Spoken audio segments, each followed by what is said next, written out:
I am super excited for this video coming right up because this is all the Arknights lore you need before Endfield. Very excited to finally be watching more in-depth lore videos for Arknights as well. Full, disclaimer here, right? I am an Arknights noob, bro. This is for people who know Arknights but are getting into Endfield. I don't know Arknights at all. So I don't even know the original Arknights before we get on to Endfield, right? But with all of that being said, I would like to learn more about Arknights. I do appreciate that I probably will get a few spoilers here, but that's okay because this might make me play the game, so you never know. Thank you guys for all of the love I've been getting on my Arknight videos as well. I probably will clip this out for YouTube too, so guys, say hello to YouTube right now. Right now, we've been reacting to a lot of songs, a lot of OSTs, music, and all of that, but now we're finally getting on into a bit of the lore, and I'm very excited for that. All I know is Doctor and Calcit. I never know how to say her name. But anyways, shall we get started? Here we go. This is all of the Arknights lore you need before Endfield by Sunil. Thank you very much. Appreciate it big time.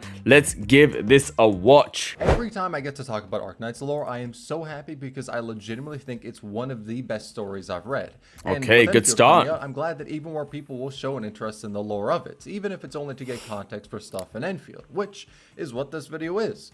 Essentially, I want this video to be a quick subject. Thank you for this request, man. Quick is relative. But I want it to be a quick pick-me-up for the lore leading into Endfield for people that have not been able to get into Arknights. Or who play it and don't have time to read the story that has a longer word count than if you were to read the Bible. Oh, that's this game! Oh my god, okay. There's Calcits, right? For different events in this video. However, don't worry about that because anytime I do go this into spoilers, which she's on the she's the avatar of the game icon, right? If I'm not mistaken. Is gonna be, I mean, like, come on, just look at the title. I will mark out what events and stories I am spoiling for Arknights. Okay. And when later I discuss Enfield's current story and my speculations about where the plot is heading in it, I will give out more warnings. Also to clarify, the information on what to explain is based on the story of the game from the second closed beta, which started November 28th. Now, I doubt the story is going to change much from the game, considering there isn't that much time for big sweeping changes, so I'm not worried about that. The only reason I bring this up is to preface that this character is the design looks so freaking good, dude. Pretty much. Because the future updates like 1.1 or whatever bring up more story that relates back to Arknights, like faction name drops or whatever. This video will not be going into that. I'm just here to give the prep work and maybe make you a bit more interested in trying out Arknights after you've enjoyed Endfield. Well, that's perfect then. I just don't want you to feel lost going into Endfield if you haven't played the original like other people have. So this is my best attempt to cover what I think the story will go into. So when these she's cute. I'm going to be saying that Endfield, a lot. You'll have the context of it. And to be honest, that's a bit of a lie. I'm just here because I like ranting about the lore like a crazy person. I respect it. I respect that. This crazy person was also able to have this video sponsored by Hypergriff, the nice! creators of Endfield. Let's go. So, thank you to Hypergriff for sponsoring this video. And with all of that out of the way, let's talk about the lore. Okay.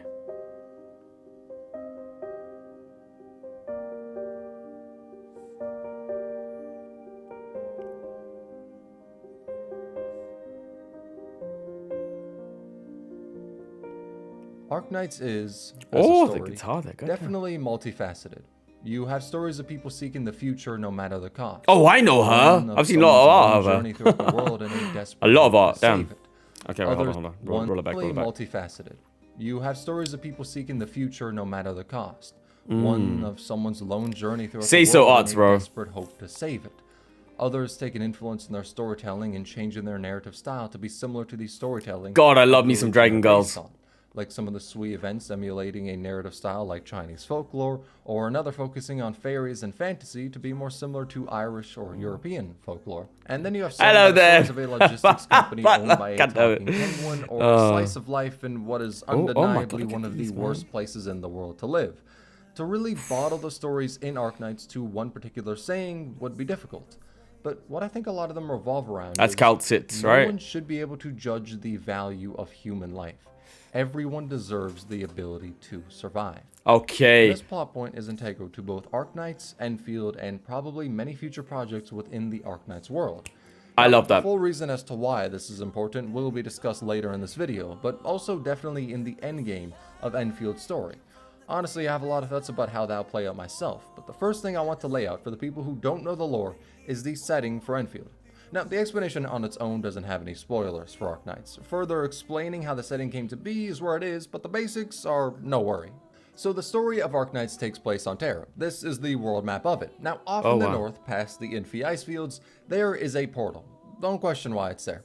And this is the portal that teleports the Terrans to the planet Endfield takes place on, Talos 2. Oh, well, shoot. Actually, it's a moon of Talos, if we're being particular. Oh. Now, for reasons we'll talk about later, the portal is pretty much the only way for Terrans to get to Talos 2. However, during the events of Arknights, the portal, called the Stargate, doesn't work. But some years in the future, the Terrans are able to open it during an operation done under Rhodes Island's oversight.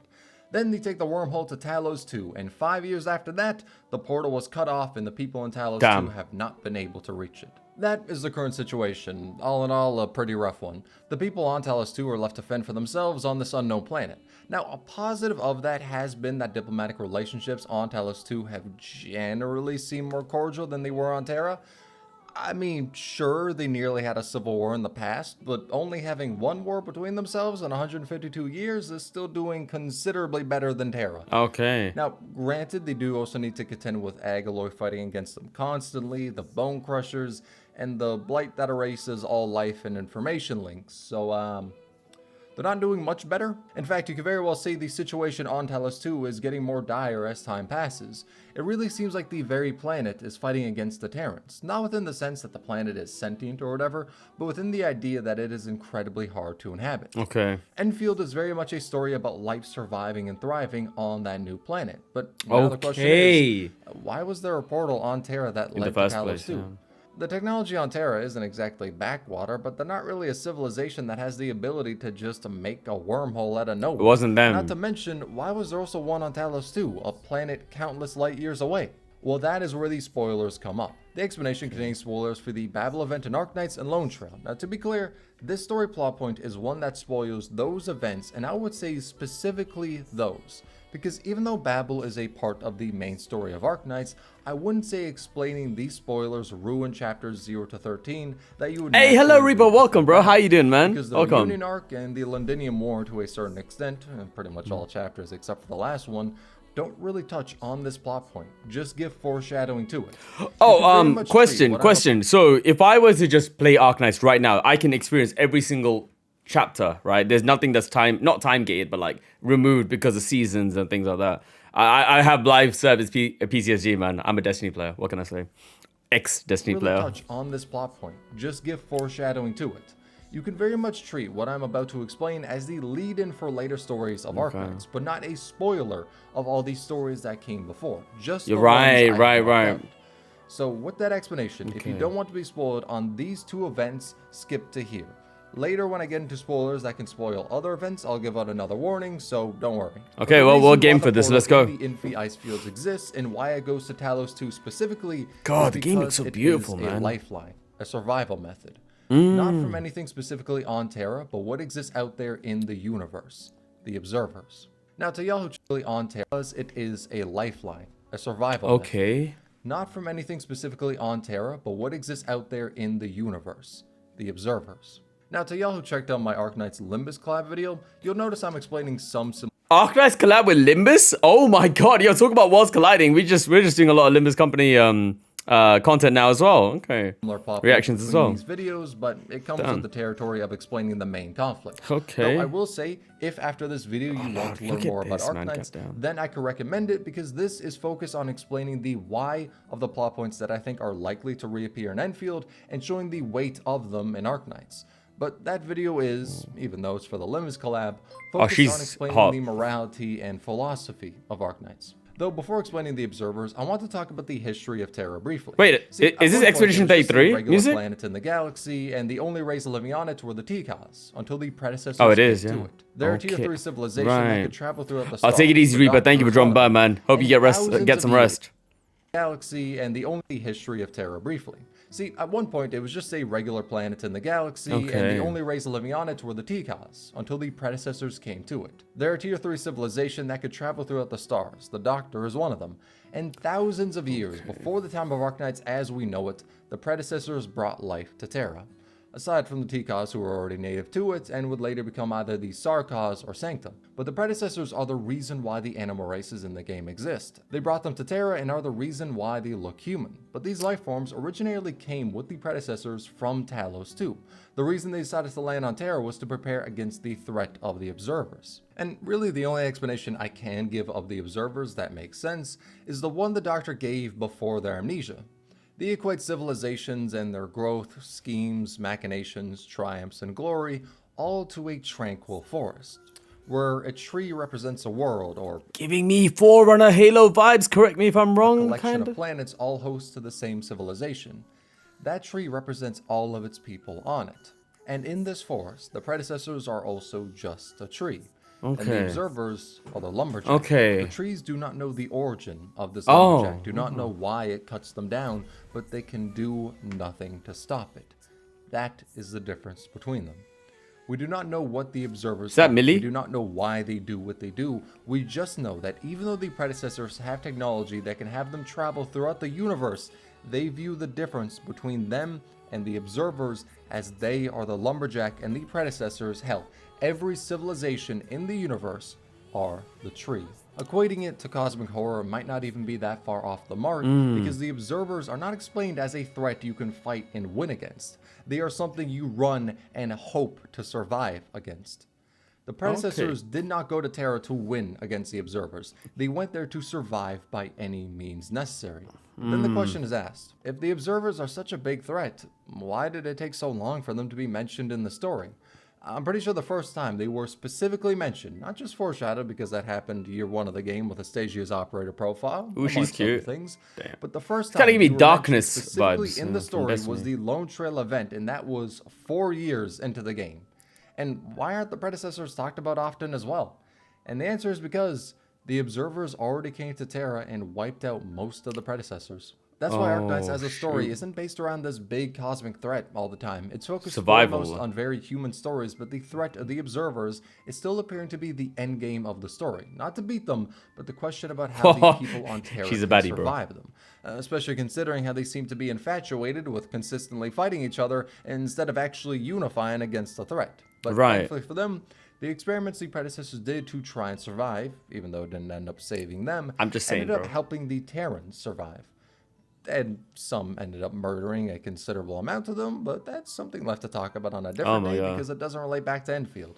That we know, as of now. So the plans the predecessors had that I'll be talking about are the Preserver Project, Starpod, Stargate, and Originium. First up is a Stargate, as that is what leads into Endfield.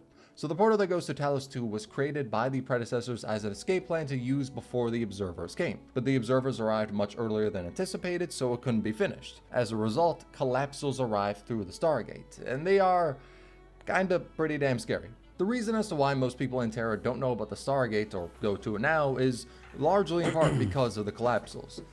The fact it's like 20 million miles up north, it doesn't really help much either, but the collapsals are a pretty big reason. Now, to put it briefly, not much about them is known, but what we do know is they have exhibited a certain degree of reality warping and space-time manipulation. So when you're in contact with them, the world simply doesn't function how it should.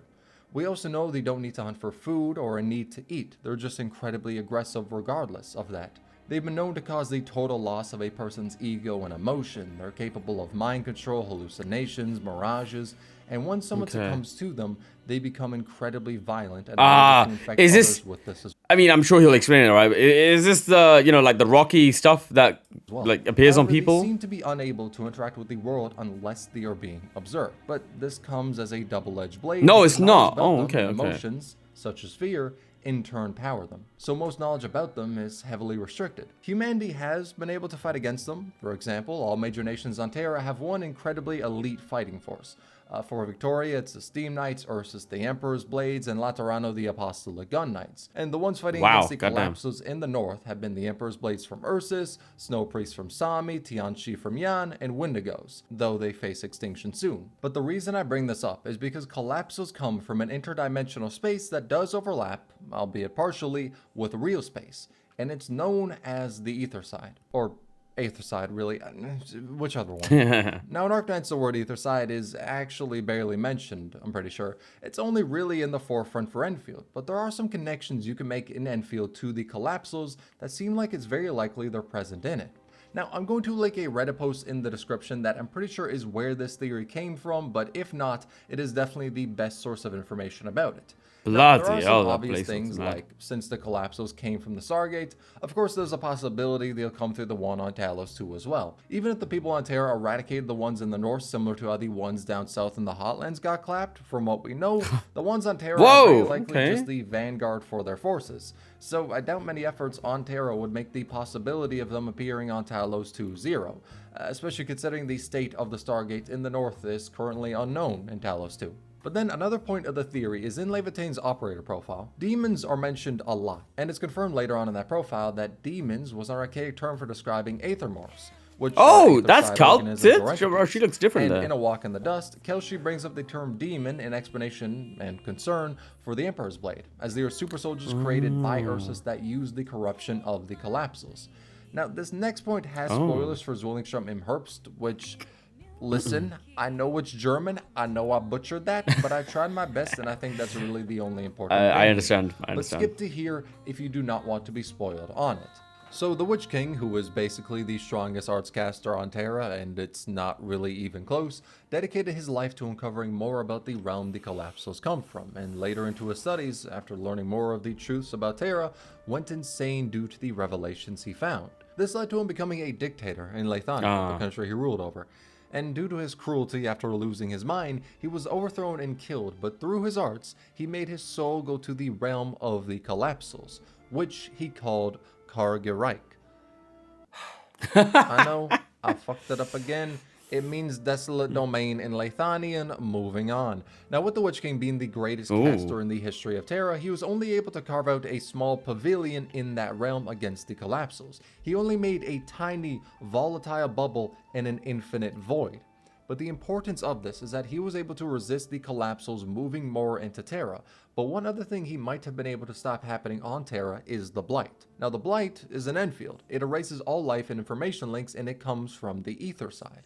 So if the Desolate Domain and the Aetherside are one and the same, the pavilion the Witch King made is why Terra didn't have the Blight problem that Talos 2 does. Basically, if the theory is correct, she's so cute, man. Oh my god. Against the collapsals doing whatever they wanted to in Terra. But if this is true, it also means there's no one in Talos 2 who's defending against the bulk of the collapsal forces, so if they are in Endfield, their showing will be a lot more intense than anything in Terra. Basically, the theory is, the Witch King called the realm of the collapsals the Desolate Domain, and if this is the same as what the Aetherside in Endfield is, it means Endfield will deal with the collapsals later in its story. Right, now, this theory isn't exactly bulletproof. The linking points of the characters referring to collapsals as demons and the portals being in play. But I mean, in Arknights, the word demon is only used a few times, and words only used as a name are against the collapsals, including all of In Hero People Souls, where the defensive line against the collapsals is called the demon defense line.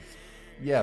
Arknights is very particular about their wording, so if I'm putting money on them becoming a plot point in Endfield, I'm putting down a lot. But that's the explanation of the Stargate and the theory that the collapsals will appear in Endfield. To talk about the other plans the predecessors had, let's talk about the Preserver Project and the Starpod, as these show the more imminent threat around the world and what Talos 2 is under as well. The Preserver Project was a strategy the predecessors vital had to the plot, I'm just saying. Well, preserve their bodies in sarcophagi to avoid the observers until a time came where they could rebuild their civilization, as this was after the observers' attack that nearly wiped them all out. But to see this project fully realized, they needed a preserver to look over the sarcophagi and wake them up at the right time. They basically needed a guardian angel who would be responsible for saving their civilization. But they couldn't just make the preserver an AI, as they were worried the observers could take it over if so, and a person wouldn't do because their body would wither away with time. So they decided to upload the consciousness of a predecessor to make them an organic AI, and Trevor Friston volunteered for that role. He spent the next 13,000 years alone in a cave far underground, watching over his civilization in hopes to save them.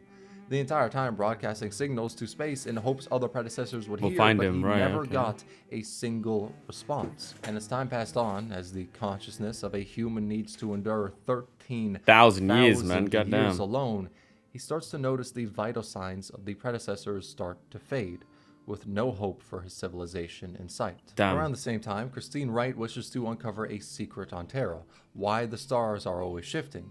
You see, the sky of Terra is weird. Astrology hardly works as a science because there's not many constants with the stars you can observe on Terra, and even more weirdly, any spacecraft or vehicle capable of flight always starts to fail at around 6,000 or 7,000 meters above ground level. This made it so the people on Terra never looked into the universe or thought about traveling the stars. To them, the word universe doesn't even exist. They cannot fathom what that means. Not for a lack of technology, they certainly have the ability they just to make can't spacecrafts, but because this invisible barrier shut down any attempts to travel at high altitudes. And Christine Wright's parents died in a plane crash due to this fact. So she dedicated her life to uncovering why that's the case, and as a result, found the cave where the Preserver project was taking place. Asking Trevor Friston about everything, about why this all came to be, she got some answers. That the barrier in the sky is called the Star Pod, and it was made as a way to shield Terra from the observers due to the worry that they will attack again. That's why the stars are always shifting and objects aren't able to pierce it. It acts as the greatest restriction to Terra, but also the main protector of it. It's a veil to hide what is happening on Terra, as the threat in the stars far outweighs any benefit of traveling through them. And this gave extra time for 2 other plans of survival to come to fruition. But after Christine spent 2 years learning about the situation with the Star Pod and why it came to be, her ideals never wavered. Even after learning the truth of the world, about the observers, about Terra, truths that drove the Witch King to madness, she never lost sight of her goal. Because of this, she asked Friston if he could reroute the power of the sarcophagi to make a beam capable of splitting open the barrier. As if we ignore the energy of the sarcophagi, it would take an immeasurable amount of energy to pierce the Star Pod. It would basically be impossible, which was by design. Because such an act is equivalent to signing the death certificate of Terra. If the sky is split open and the people can see the universe for the first time, the observers can also see them. And if they decide, though it's not like we know what makes them decide to take action, to wipe out all life on Terra, there is nothing they would just straight up do it in their present state to survive. Due to the years eating away at Friston and the ever-creeping reality that his civilization will wither away in the sarcophagi before having a chance of survival, he agrees to the plan. But knowing the risks of it, he asks Christine, say your piece. After knowing all of this, do you still intend on gambling with your life to tear open the sky? Terra is ill-prepared, and your death will be without meaning or reason. Allow me to ask you a final question, to serve as my answer. Ask your question. Our careers, cities, homes, art, as well as our cruel history, suffering, war, catastrophes, and the arrogance that destroys everything. Trends of thought and ideals. Greatness granted by others and equality gifted from birth. The civilization born on this tiny patch of wilderness, and everything that we have ever loved without compare. What do they inevitably mean? And what is it that life ultimately seeks? Freedom. The answer is the future. If life on Terra is going to evolve, then this is the push they need. So she follows through with her plan, aiming the beam against the Star Pod, and in a showing that almost the entirety of Terra can witness, from the Seaborn in Iberia, the musicians in Laterano, the nobles of Victoria, all see Christine Wright tear open the sky and show Terra that they have been living in a protected bubble surrounded by an incomprehensible universe. She launches her shuttle into space through the opening she made and quickly runs out of power for it. Drifting in space, she starts the status chamber and records one final message. A good night to Terra, before she is lost in space for countless years. Lone Trail is widely seen as one of the best stories in Arknights, for good reason. It was basically the turning point of the plot. This is what first revealed the major conflict of the story, and how it relates to Endfield is that Terra's on a timer. We don't know how long this timer is. We don't the observers know when will come. Face extinction, but we know they need a plan to survive the observers because they cannot fight against them and win. So her actions, making Terra aware of the threat, is what was probably a driving factor in the project to get to and start opening the portal to Talos 2. Given time, it would have happened eventually, but her showing Terra that they are not ready for what is out there, that was the push they needed. But another thing is that the Star Pod does not exist on Talos 2, within most areas. There is something similar in the northern polar region and in some other specific places, but it's not enveloping the entirety of it. So with Talos 2 not having a veil like Terra does, and Terra's veil opening for a time but self-repairing after some years pass, it's getting more and more likely that the observers are going to be a major threat for Talos 2 or Terra. If the portal is a means to help save life on either of those planets by traveling to the other, like an escape plan, then it currently being out of commission is reason to be terrified. As with that, Endfield shifts from a planet banding together to survive to a, well, planet banding together to survive with a doomsday clock hanging over their heads. Now, in reality, I don't believe the observers are just going to pop up out of nowhere, but I think there'll inevitably be a future conflict, and the lack of a star pod is even more fuel to that fire Talos 2 has to deal with, whilst Terra is mainly dealing with the fire of Priestess and Originium. Which, on that note, time to talk more specifically about Endfield, and mainly the Endmin.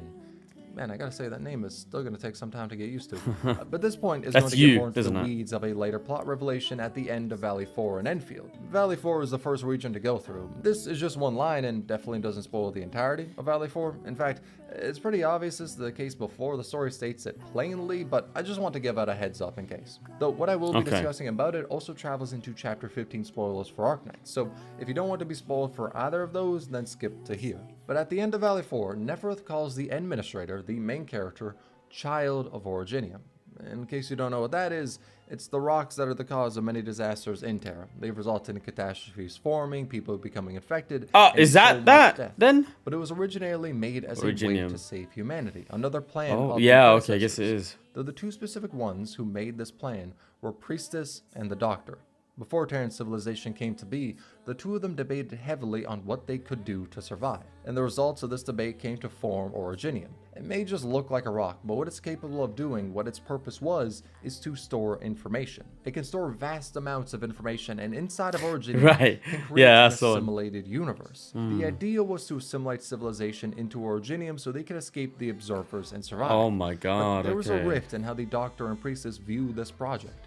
Priestess wanted all of civilization, in its entirety, to be consumed by Originium, even if people did not want to be consumed by it. Basically signing them to die by Originium, but having the information of their civilization live on instead of being wiped out. The Doctor had a more reserved approach than what Priestess suggested. They knew the benefit it provided, that it may just be their only chance to live, but they were hesitant on subjecting all of Terra to be consumed by Originium. Without on one hand, consent. If it is, they will survive the observers. But on the other, if you just survive as information, can that Are you surviving? Now, are you living? Going into a lot of the thought process behind how the Doctor was in Babel about this, in their current state, we don't have a 100% definitive answer about what they want Originium to do. But we do know that the Doctor is against Priestess. Now, this brings in some interesting questions. Like, if the Endmin is called Child of Originium, that means it's likely to be the case that either Priestess or the Doctor created them. Now, the answer as to which one is still up in the air. Definitely a lot more likely that Doctor would be the creator of the two of them, as there are theories floating around that the Endmin was created as another body for the Doctor, and the close cooperation of Rhodes Island with them only adds to that. But that Child of Originium line holds a lot of importance for the future of the plot, just like the Reconveners. It's the way they bring back older operators, but how it's done is also through Originium, where the information of them is brought into real space. That's how you get Arknights into Endfield. Originium become people in the world of Talos 2. They're different people fundamentally, they just got some memories of the person they, in a sense, used to be. But since Endfield takes place, I don't think we know precisely how long. I've heard 500 years thrown around, but bare minimum, we know Endfield takes place 150 years after Arknights. So most of the original people the Reconveners are taking after have already passed, unless there's some long-living race like the vampires. But the Reconveners bring up an interesting question. If life can be assimilated into the Originium universe, and then brought out from it to interact with real space, does Priestess's motive hold more moral ground? My answer would still be no, because be assimilated into the Originium universe and then brought out from it to interact with real space, does Priestess's motive hold more moral ground? My answer would still be no. Because at the end of the day, the person you are is dying out, and only a faraway echo was taking its place. But how Endfield handles this plot point, I think, is going to be very interesting with how it ties into Arknights. And I hope to see similar stuff like this in Endfield, because Arknights is already such a vast world. There is so much to explore. Like we're going with the whole argument of like, what is soul, right? Is it memory? Is it something else? A combination of other factors? Like, Yeah, okay, interesting. Weight in the world is nice. I don't think we need to go full sail in the direction of more Arknights lore, especially considering I believe Endfield was said to be a standalone game. But it's That's Final Fantasy 14. OG Arknights hasn't been thrown to the side. In It is fact, with 14. how the lore in Endfield has been, it really seems like some problems on Terra are just going to get ramped up to 100 on Talos too. And it ain't just those either. I mean, hell, there's also so many theories about the Agalor having halos and how that relates to the Sanctum, especially after Master's travels. But I'm not going to get into all of that now because if I throw too much information in this video, it'll kneecap itself by new players watching it and not being able to retain any of it. I wanted to avoid information overload, so I hope this explanation of the lore didn't hit that point. There's a lot I want to explain, but in explaining a lot, I would then explain fucking nothing. I pretty much just want y'all to have a basic understanding of the lore because I'm thinking it's incredibly likely the points I discussed in this video will appear. Bro, look at that. Oh my God. If they don't, 3 years down the line, y'all could come back to this video and say I'm wrong. But I'm going to put a lot of money on being right about this. And even if I'm not, hopefully the lore in this video was able to make you more interested in trying out Arknights. That's brilliant. Because I do believe that people trying out Endfield would still really enjoy getting into the story of Arknights. I think Endfield will be able to stand on its own, but knowing where this story started from will always add to the experience of it. Oh, you're ending with this? Are you kidding me? What a G. Brilliant OST choices. Oh, beautiful. Beautiful. Love that track. All right. Banger video, man. Goddamn, that was beautiful.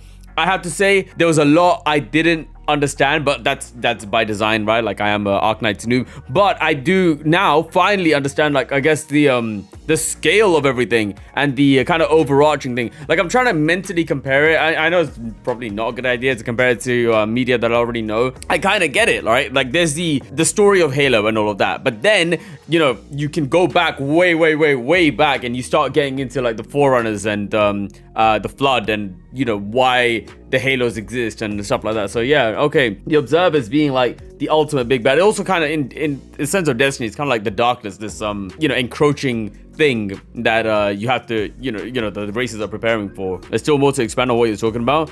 Got you. No, I really respect it, man. Like, massive props to making this video easy to understand for absolute scrubs, absolute noobs to Arknights, especially because there are going to be a lot of people who are trying to get into Endfield that haven't played Arknights in the first place, isn't it? Like, I mean, if I were to play Arknights, I think I would probably start with Endfield first now. Gameplay looks amazing, man. I really do like that. I haven't seen any Arknights gameplay, or I don't remember having watched it in a while. So, yeah, I would love to give that a shot too. But yeah, the ever-present thing, exactly. The overarching, like, the main thing, isn't it? A lot of people start playing OG Arknights because, oh, yeah, lovely. No, I can imagine. Now, that is very cool to see, man. Super interesting that it takes such... It's so far in the future, right? Wow, that means there's no chance of other... of like the characters meeting unless they are Originium variants of them. Not variants, but, you know, like the memories version of themselves. But super interesting, man. You know what? It's really cool how they do so many different types of gameplay. Like, I like that the gameplay is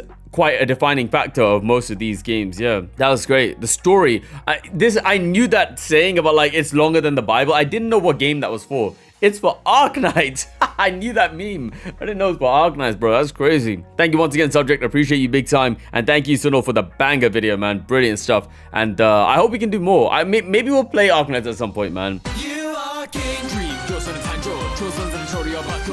결혼과 실로. 스스밤에 시켰다 by the 비가. Yeah. 하나 사간 슬가시 바나시 카나 스토리. When I stroke. Yeah, my title. You can't.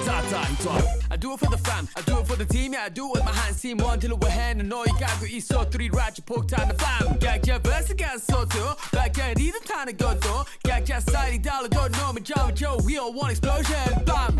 No doubts, the bills are cruising. Pure cash from the white that I'm moving. Never losing. Self care with the yellow make it for the bleeding and bruising.